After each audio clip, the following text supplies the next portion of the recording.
माँ की जो पूजा करता है उसमें सब देवी और पृथ्वी पर रहने वाले जितने देवता हैं सबकी पूजा आपने कर ली। और अगर तुम आकाशीय या दूसरे जो देवता हैं उनकी पूजा करना चाहते हैं तो पिता की और बुजुर्ग आदमी की सेवा करो, सब देवताओं की पूजा हो जाती है। आप सभी को राधा स्वामी। देखिए, जो आज का सत्संग का विषय है उसमें महाराज ने बताया कि अगर हम मंदिर मस्जिदों में जाते हैं तो हमें एक बार सत्संग अवश्य सुनना चाहिए। अगर हम अपने माँ बाप की सेवा करते हैं तो उसी में सभी देवी देवताएं पूजने लायक हो जाते हैं। अगर हम बड़ों का इज्जत करते हैं, बड़ों का सम्मान करते हैं तो हमें मंदिर मस्जिदों में जाने की कोई जरूरत नहीं पड़ेगी। और साथ ही महाराज ने बताया कि अगर हमारा मन सच्चा है, हमारा अद्य पवित्र है, तो उस अद्य पवित्र में भगवान वास करते हैं और हमारे सभी मनोकामनाओं को पूर्ण करते हैं। और साथ ही महाराज ने बहुत प्यारी प्यारी बातें सत्संग में बताई है, जो बातें हमारे दैनिक जीवन के लिए बहुत ही ज़्यादा लाभकारी होती है। तो चलिए आपका कीमती समय लेते हुए सत्संग को शुरू करते हैं। कृपया सत्संग को पूरा सुनकर पुण्य भागीदार अवश्य बनिए। जिस प्रकार से काग भसुंडी जी ने रामायण में संवाद आता है, गरुड़ जी को समझाया कि राम नाम चिंतामणि सुंदर, बसे गरुड़ जाके उर अंतर, नहीं चाहिए कुछ दिया घृत बाती, जिसका प्रकाश रहे दिन राती। कहते हैं कि हे गरुड़ जी के नाम जो है, प्रभु की भक्ति जो है वो इस प्रकार से है जिस प्रकार से चिंतामणि, मणि जिसको कहते हैं, कभी कहानी सुनते थे कि सांप के सर से निकलती है वो मणि होती है। सांप रात को अपना भोजन करने के लिए आता है तो मणि को निकाल के रख देता है और उसका प्रकाश हो जाता है। उसके प्रकाश में वो घास खाता है, लेकिन उसकी मणि को अगर कोई छीन ले या कोई उठा ले तो सिर मार मार के वो सर्प अपने प्राण त्याग देता है। तो लेकिन होती होगी नहीं होती होगी, परंतु ये कही है कि उस मणि के समान प्रभु की भक्ति है। उससे इंसान का ये जीवन भी संवरता है और यहाँ से जब इंसान जाता है तो उसको मुक्ति धाम मिलता है। इसलिए उस नाम की भक्ति अगर करना चाहते हो तो अपने अंदर वो गुण पैदा करो, उन बुराइयों को निकालो। जब वो, और उस नाम के लिए कुछ भी ज़रूरत नहीं है, कुछ भी जिस चीज़ के लिए नहीं देना पड़ता। वैसे तो उसकी कीमत देखोगे तो जिन्होंने नाम के लिए जो कष्ट उठाए, महाराजियों का जिक्र बार बार आता है। कल भी सत्संग में आज उनके जन्मदिन को मनाते हैं। अगर उनके जीवन को ही हम देख लें तो ना तो किसी ग्रंथ को पढ़ने की ज़रूरत है और ना ही किसी दूसरे उपदेश शिक्षा की ज़रूरत है। उनकी तो एक एक जो बात अगर जीवन की देखोगे तो अपने आप में ग्रंथ के ग्रंथ रचे हुए हैं, क्योंकि सब हालात से गुजरे। लेकिन ये इनकी अकेलों की बात नहीं है, संतों के साथ सबके साथ ऐसा हुआ। क्यों कि उनके लिए उन सब चीज़ों से गुजरना इसलिए ज़रूरी था कि वो हर मानव के दुख को, उनकी तकलीफ़ को जान सके कि इंसानों को क्या क्या दुख होते हैं और उस दुख का कारण क्या होता है और उन दुखों से बचने का कारण क्या है। तो जब उनका पता लग जाता है इंसान को तो उनसे वो छूटने का, उनसे दूर होने का और उनको ठीक करने का प्रयास करता है। लेकिन हम क्या करते हैं कि संसार के कुछ पदार्थ मिले तो हम इतने भूल जाते हैं, अभिमान में आ जाते हैं, हम सोचते हैं कि हमारे समान कोई है ही नहीं। लेकिन भक्ति का और प्रभु के नाम का ये गुण है कि ज्यों ज्यों उस भक्ति में आदमी लीन होता चला जाता है वो उतना ही दीन होता चला जाता है। भक्ति की पहचान है कि उसको पाके कभी भी वो इंसान अभिमान और घमंड नहीं करता। जिसको वो शक्ति, वो ताकत मिल जाती है उतना ही वो गरीब बनता चला जाता है, उतना ही छोटा बन जाता है। जिसको नानक साहब ने क्या कह के फरमाया कि ऐसा नन्ना हुए रहो जैसे नन्ही दूब, और घास सब जल जाएगी दूब खूब की खूब। कबीर साहब उसको कहते हैं कि मैं नीचन का नीच, कि मैं नीचों का भी नीच हूँ, कया बांधी जाम गुलाम हूँ। क्या क्या नाम संतों ने कभी अपने आप को ये कहा ही नहीं। वो हालांकि दोनों जहान के मालिक थे, जिसको चाहे वो चीज़ बख्श दें।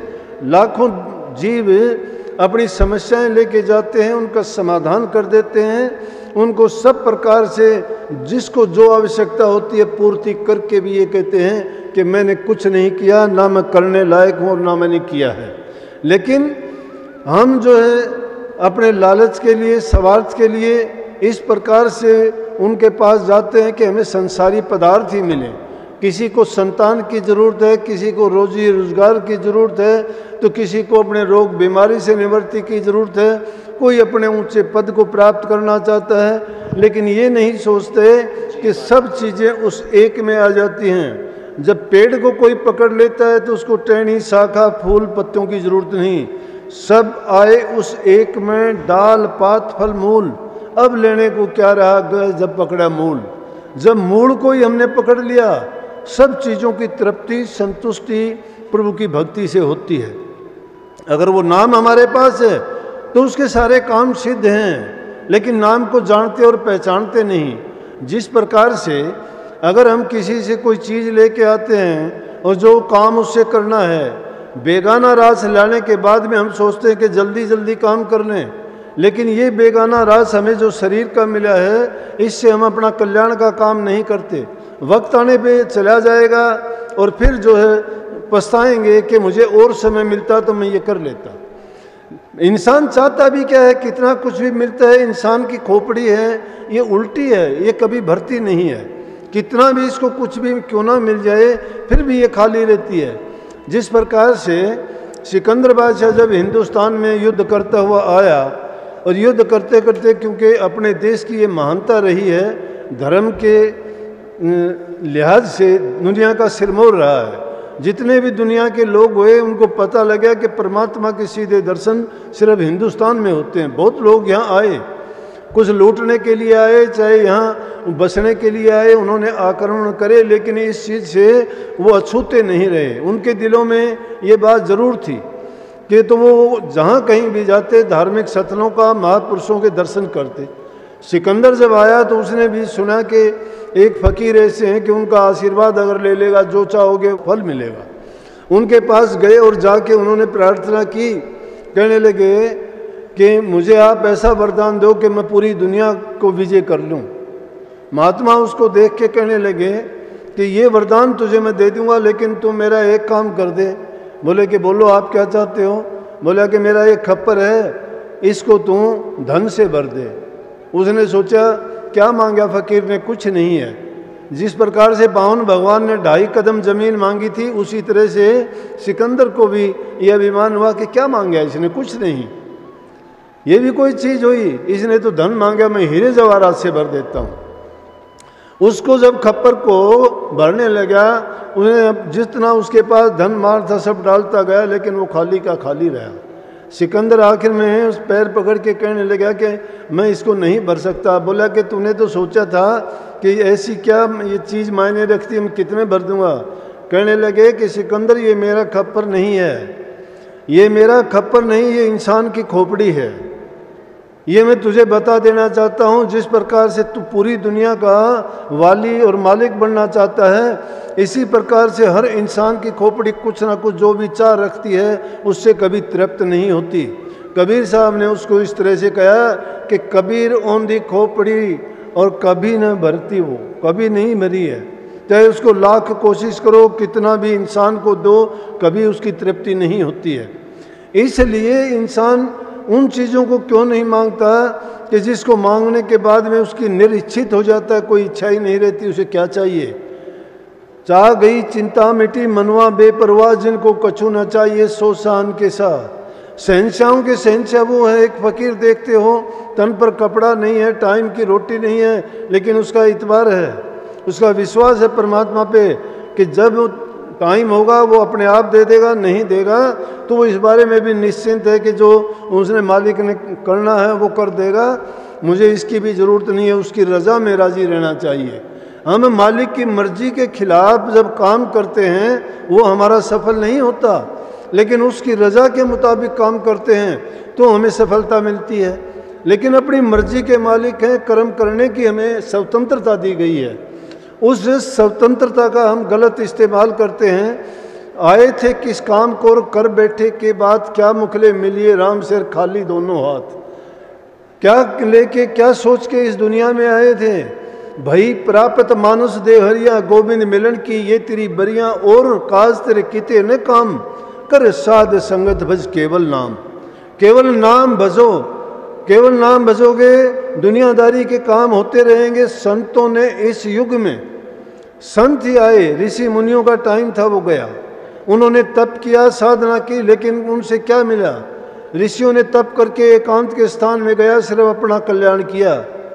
जो अकेला करता है वो तो अपने लिए काम किया, लेकिन संतों ने इस युग में अपने लिए काम नहीं किया, बल्कि दूसरे लोगों के लिए समाज कल्याण और भलाई का काम किया।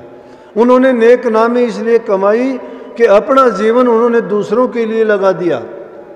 अपना कल्याण करना तो सहज है, कोई भी कर लेगा, लेकिन दूसरों के लिए हमारे ग्रंथ लिखे गए, रामायण में पूरा सार धर्म का यही समझाया, यही बताया। उसमें कहा परहित समान धर्म नहीं कोई, परहित को सबसे उत्तम और बड़ा बता दिया।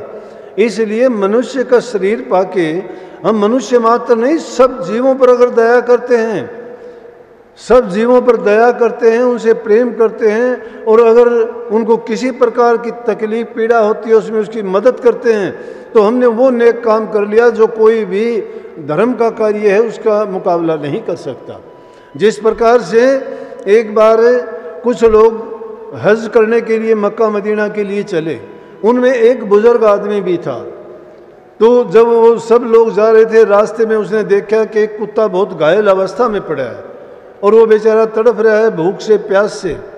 दूसरे लोग उसको देखते हुए चले गए, किसी ने अपने नाक पर कपड़ा डाल लिया, किसी ने मुंह फेर लिया, उसकी तरफ कोई ध्यान नहीं दिया, बल्कि उनके दिल में गलानी पैदा हुई कि इसकी क्या हालत है। लेकिन एक जो बूढ़े फकीर थे, उन्होंने देखा कि ये बेचारा किस प्रकार से दुखी है, चलो इनको जाने दे। पैदल जाते थे, उनका साथ छोड़ के उसने क्या किया, उस कुत्ते की मरहम पट्टी की, उसको पानी पिलाया, उसको और कुछ खाने के लिए दिया। जब 3-4 दिन में उसकी थोड़ी अच्छी हालत हुई और 5-7 दिन उसने लगाए, वो अच्छी तरह से चलने फिरने लगा। जब तक वो वापस आ गए, तो वो हज करने के लिए नहीं जा सका। जब वापस आए तो सब कहने लगे, वो बात करने लगे आपस में कि हम इतने लोग गए हैं कि खुदा के दरबार में किसका हज कबूल हुआ। तो कहने लगे, वो आकाशवाणी हुई कि किसी का, इनमें से किसी का नहीं हुआ। इनमें तो एक बुजुर्ग आदमी था जो रास्ते में रह गया था, उसका हज कबूल हुआ। वो कहने लगे, भाई ये तो कमाल हो गया, वो आदमी जो गया ही नहीं वहाँ, उसका हज कैसे कबूल हो गया? वो तो गया ही नहीं। जाके जब देखा उसको, वो वहीं पे मिला। बोले आप तो गए नहीं, और सब ने बड़े इज्जत और सम्मान से देखा कि आप तो हाजी हो गए। बोले कि मैं हाजी कैसे हो गया, मैं गया ही नहीं। बोला कि हम इस तरह से चले आ रहे थे, बात चली थी, तो आकाशवाणी से हमें पता चला है कि एक आपका हज कबूल हुआ। हम तो फजूल में ही अपना टाइम भी गंवाया और कष्ट भी उठाया। तो कहने का तात्पर्य तो ये है, उससे शिक्षा ये मिलती है हमें कि एक दूसरे जीव की मदद करना, उसकी सहायता करना, उस पर दया करना हमारी भक्ति से भी ऊंची चीज़ है। लेकिन आज हालात देखते हैं, घरों में ना माँ बाप की सेवा करते हैं, ना सास ससुर की सेवा करते हैं। दूसरे लोग तो, दूसरे जीवों की तरफ तो देखना ही बड़ा कठिन काम है। लेकिन ऊंची चीज़ यही है, चाहे तुम, ये महाराजियों की शिक्षा थी कि तुम किसी देवता की पूजा ना करो। अगर पृथ्वी पर सब रहने वाले देवताओं की पूजा करना चाहते हो तो माँ की पूजा करो। माँ की जो पूजा करता है उसमें सब देवी और पृथ्वी पर रहने वाले जितने देवता हैं सबकी पूजा आपने कर ली। और अगर तुम आकाशीय या दूसरे जो देवता हैं उनकी पूजा करना चाहते हो तो पिता की और बुजुर्ग आदमी की सेवा करो, सब देवताओं की पूजा हो जाती है। बेशक गुरुओं के पास ना जाओ, बेशक मंदिर मस्जिदों में ना जाओ, कहाँ कहाँ घूमोगे। अरे घरों में प्यार प्रेम नहीं है, उनको तो तुम बुरा बर्ताव करते हो, उनकी मदद नहीं करते, टाइम पर वक्त पर रोटी नहीं देते, पानी नहीं पिलाते, उनका हाल चाल कभी नहीं पूछते। वो अपनी दिल की बातें दिल में लेके बैठे रहते हैं। और जाते हो मंदिरों में, मस्जिदों में, गुरुद्वारों में, गुरुओं के पास, लेकिन गुरु तो शिक्षा देता है, उस शिक्षा को, कौन सी शिक्षा को मानते हो? सत्संगों में आके अगर अपने व्यवहारिक जीवन में उन शिक्षाओं को नहीं अपनाया और उसी तरह से गुरु के कहे अनुसार आपने बर्ताव नहीं किया तो सब फजूल गया, व्यर्था गया। सत्संग को पूरा सुनने के लिए आपका बहुत बहुत धन्यवाद। हम आशा करते हैं आपने सत्संग को पढ़ाई ध्यान से सुना हुआ। तो जैसा ही प्यारी साथ संगत जी आपने सत्संग में सुना, महाराज जी ने बताया कि जो इंसान अपने माँ बाप की सेवा करता है, जो इंसान अपने से बड़ों का आदर करता है, मान सम्मान करता है, उसके जीवन में किस तरह कोई भी संकट नहीं आ सकता, किस तरह उसके जीवन से दुख चला जाता है। और सुख की प्राप्ति होती है। और साथ ही महाराज ने बताया कि हमें मंदिर मस्जिदों में जाने की कोई ज़रूरत नहीं पड़ेगी। अगर हम अपने माँ बाप की सेवा भाव करते हैं, उनका मान सम्मान करते हैं, उनकी इज्जत करते हैं, तो कृपया आप इन बातों को अपने जीवन में अवश्य उतारिए। और जो बातें महाराज ने बताई है, कृपया उन बातों पर अमल करके उन बातों को अपने जीवन में अवश्य उतारिए और आपका जीवन सफल अवश्य बनाइए। और साथ ही अगर आपको सत्संग अच्छा लगा तो कमेंट बॉक्स में राधा स्वामी लिखकर पुण्य भागीदार अवश्य बनिए। मिलते हैं जल्दी एक नए और बहुत ही प्यारे सत्संग के साथ। तब तक के लिए राधा स्वामी।